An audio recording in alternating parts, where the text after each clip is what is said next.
పచ్చని ఓటమి తర్వాత ఆ జిల్లాలో వైసీపీ మాజీ మంత్రి మైండ్ సెట్ మారిందా? ఇక సేఫ్ గేమ్ ఆడడమే బెటర్ అని ఫిక్స్ అయ్యారా? పార్టీ ఫిరాయించేందుకు చేసిన ప్రయత్నం బెడిసి కొట్టిందా? టీడీపీ, జనసేన, బీజేపీ నేతలు నో చెప్పడంతో ఆ నేత డీలా పడ్డారా? ఇంతకీ ఎవరా మాజీ మంత్రి, ఏ జిల్లా? డామేట్, ఖాతా అడ్డం తిరిగిందనే పరిస్థితి ఎందుకు వచ్చింది? Let's watch the story.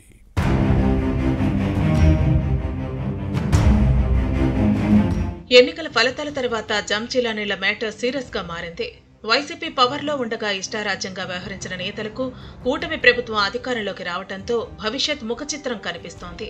దీంతో వైసీపీ ఏలుబడిలో ఓ వెలుగు వెలిగిన నేతలంతా ఇప్పుడు పక్కదారులు చూస్తున్నారు. పొలిటికల్ గా సేఫ్ జోన్స్ వెతుక్కుంటున్నారు. ఫ్యాన్ పార్టీకి ఇక భవిష్యత్తు లేదనే నిర్ణయానికి వచ్చిన నేతలు తమ పొలిటికల్ ఫ్యూచర్ కోసం కూటమి పార్టీల వైపు చూస్తున్నారు. టీడీపీ, జనసేనలో చేరే ప్రయత్నంలో ఉన్నారు. కానీ అక్కడ డోర్స్ క్లోజ్ అవడంతో బీజేపీలో జాయిన్ అయ్యే ప్లాన్ లో ఉన్నారు. కానీ మిత్రపక్షాలకు ఎక్కడ కోపం వస్తుందో అనే ఉద్దేశంతో జంపింగ్ జపాంగ్ల విషయంలో కమలదళం కూడా జాగ్రత్తలు తీసుకుంటోంది. ఇలాంటి వారిలో మాజీ మంత్రి అవంతి శ్రీనివాస్ ఒకరు. ఒరిజినల్ గా ఇతని పేరు Muttamsetti Srinivasarao. Politician cum businessman. Avanti విద్యా సంస్థల ఏర్పాటుతో అవంతి శ్రీనివాస్ గా ఫేమస్ అయ్యారు.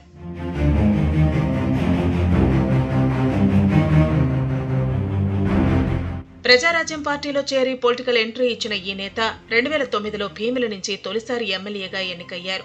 టీఆర్పీ కాంగ్రెస్ లో విలీనమైన తర్వాత కొంతకాలం హస్తం పార్టీలో కొనసాగారు. రాష్ట్ర విభజన తర్వాత టీడీపీలో చేరి 2014లో అనకాపల్లి నుంచి లోక్సభకు ప్రాతినిధ్యం వహించారు. 2019 ఎన్నికలకు ముందు వైసీపీలో చేరి భీమిలి నుంచి ఎమ్మెల్యేగా ఎన్నికయ్యారు. జగన్ కేబినెట్ ఫస్ట్ హాఫ్ లో పర్యాటక శాఖ మంత్రిగా పనిచేశారు. వైసీపీ అధికారంలో ఉండగా టీడీపీ అధినేత చంద్రబాబుతో పాటు జనసేనాని పవన్ కళ్యాణ్ ను టార్గెట్ చేశారు. విశాఖ ఎగ్జిక్యూటివ్ క్యాపిటల్ కు తెలుగుదేశం అనుకూలమా, వ్యతిరేకమా చెప్పాలంటూ ఆ పార్టీ నేతలను ఇరకాటంలో పెట్టే ప్రయత్నం చేసేవారు. తాడేపల్లి నుంచి వచ్చిన స్క్రిప్ట్ ప్రకారం జనసేన అధినేత పవన్ కళ్యాణ్ పై ముందు వెనక చూడకుండా ఇష్టానుసారంగా నోరు పారేసుకునేవారు. అవంతి శ్రీనివాస్ అనుచిత వ్యాఖ్యలపై జనసేన నేతలు, కార్యకర్తలే కాదు, పవన్ కళ్యాణ్ కూడా బాధపడిన సందర్భాలు ఉన్నాయి. దీంతో ఓ సందర్భంలో పవన్ కళ్యాణ్ స్ట్రాంగ్ వార్నింగ్ ఇచ్చిన తర్వాత నుంచి అవంతి దూకుడు తగ్గించారు.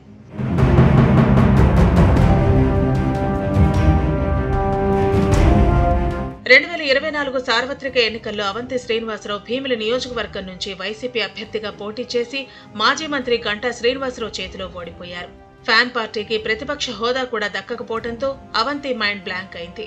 పరాజయ పరాభవాన్ని తట్టుకోలేక కొన్ని రోజుల ఇంటి నుంచి బయటకు రాలేదు. అయితే రాష్ట్రంలో కూటమి ప్రభుత్వం కొలువు తీరటంతో అవంతికి కష్టాలు మొదలయ్యాయని లోకల్ టాక్. ప్రభుత్వం అండలేకుండా ఏ వ్యాపారి కూడా తమ బిజినెస్ ను చేయలేరు. విద్యా సంస్థలను నడిపిస్తున్న అవంతికి ఇప్పుడు చుక్కలు కనిపిస్తున్నాయని విశాఖ పొలిటికల్ సర్కిల్స్ లో వినిపిస్తోంది. వైసీపీ అధికారంలో ఉన్నప్పుడు చంద్రబాబు, పవన్ కళ్యాణ్ ను అడ్డంగా విమర్శించిన రోజులు గుర్తుకొస్తున్నాయట.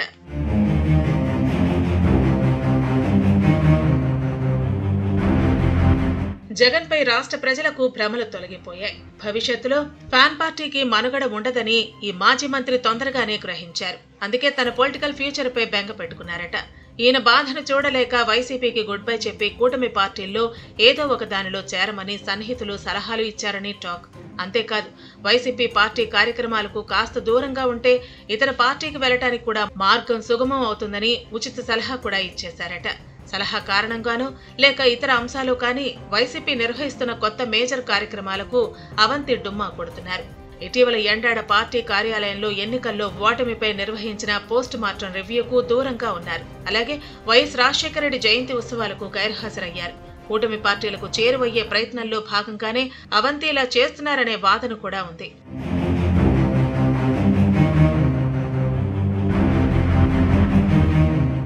అంతేకాదు, ఇప్పటికే టీడీపీ లేదా జనసేనలో చేరేందుకు ప్రయత్నాలు చేశారని టాక్. కానీ అవి ఫలించకపోవడంతో డీలా పడ్డారట.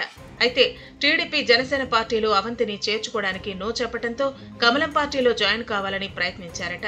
కానీ తమ మిత్రపక్షాల అభ్యంతరం చెప్పడంతో కమలం పార్టీ కూడా తలుపులు మూసేసిందని విశాఖ పొలిటికల్ సర్కిల్స్ లో వినిపిస్తోంది. మరోవైపు పార్టీ మార్పుపై వస్తున్న ఊహాగానాలను అవంతి అనుచరులు కొట్టిపారేస్తున్నారు. తమ నేత వైసీపీలోనే ఉంటారని, పార్టీలు మారాల్సిన అవసరం లేదని కుండబద్దలు కొట్టి మరీ చెప్పేస్తున్నారు. కానీ రాజకీయ నేతలు, వారి అనుచరుల మాటలకు అర్థాలు వేరు కదా అన్న గుసగుసలు విశాఖ పొలిటికల్ సర్కిల్స్ లో వినిపిస్తున్నాయి. అవంతి తన పొలిటికల్ ఫ్యూచర్ ను ఎలా మలుచుకుంటారో చూడాలి మరి.